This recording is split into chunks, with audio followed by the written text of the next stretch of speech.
তারেক সাহেবের নির্দেশনা মূলত যেটা আমাদের প্রয়োজন, কারণ আপনারা জানেন দীর্ঘদিন আমাদের বড় দল, আমাদের মধ্যে বিভিন্ন কারণে মানুষ বিভক্ত আমরা হয়েছি, তাই না? এখন প্রথম শর্ত হচ্ছে ভাই, আমি আপনাদেরকে উদাত্ত আহ্বান জানাবো, আপনারা যা যা করেছি এটা ভুলে দিতে চাই, ভুলে দিয়ে আজ থেকে আমরা ঐক্যবদ্ধ হলাম, আমাদের কোনো বিভেদ নাই, এবং পুরনো সময় কে কি করেছে এটা নিয়ে কেউ কাউকে কটাক্ষ করবেন না, ফেসবুকে কোনো বক্তব্য দিবেন না।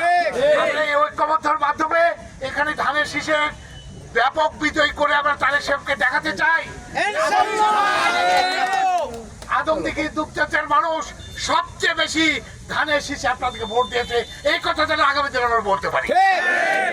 সবাই মিলে আমরা যেন এই ধানের শীষের পক্ষে এখন থেকেই যতখানি সম্ভব আপনাদের মধ্যে কাজ করা শুরু করতে হবে। ঠিক আছে ভাই, এটাই হলো আমার বক্তব্য। আর আমারও যদি কোনো ভুল ত্রুটি থেকে থাকে আপনারা বলেন, আমি নিজেকে শুধরে নেওয়ার চেষ্টা করবো, কাউকে কষ্ট দিয়ে থেকে দয়া করে মাফ করে দিন। ঠিক আছে, আমরা সবাই মিলে সুন্দর কথা সবাই মিলে আমাদের ধানের শীষের পক্ষে আমাদের কাজ করতে হবে। কারণ এই যে 16-17 বছর ধরে আপনাদের বগুড়ার মানুষের অত্যাচার নির্যাতন সহ্য করেছেন, আমাদের ছেলে মেয়ের চাকরি হয়নি, এলাকার উন্নয়ন হয়নি, আগামী দিনে কয়েক মাসের মধ্যে সেই সুযোগ বগুড়াবাসী পাবে যদি আপনারা ঐক্যবদ্ধ।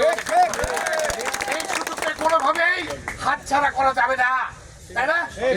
সেই কারণে আপনাদেরকে আপনাদের পরিশ্রম কোনো জিনিসই কোনো অর্জনই পরিশ্রম ছাড়া সম্ভব না, তাই না? পরিশ্রম করলে অর্জন খুব সহজে আসে। সেই কারণে আগামী দিনে কয়েক মাসের পরিশ্রম, বাকি 5 বছর ইনশাল্লাহ আপনাদেরকে শান্তিতে থাকতে পারবেন। আমাদের সন্তানেরা চাকরির সুযোগ তৈরি হবে।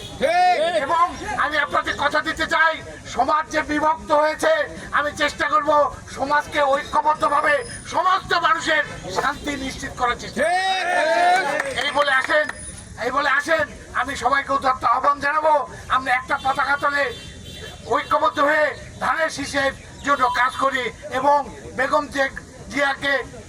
খালেদা জিয়াকে ইনশাল্লাহ ব্যাপক ভোটে আমরা উপহার দেবো আন্দোলন বলে আমি শেষ করতে চাই। খোদা হাফেজ। শহীদ জিয়া মরহম, দেশ সেতু খালেদা জিয়া জিন্দাবাদ, তারেক রহমান জিন্দাবাদ।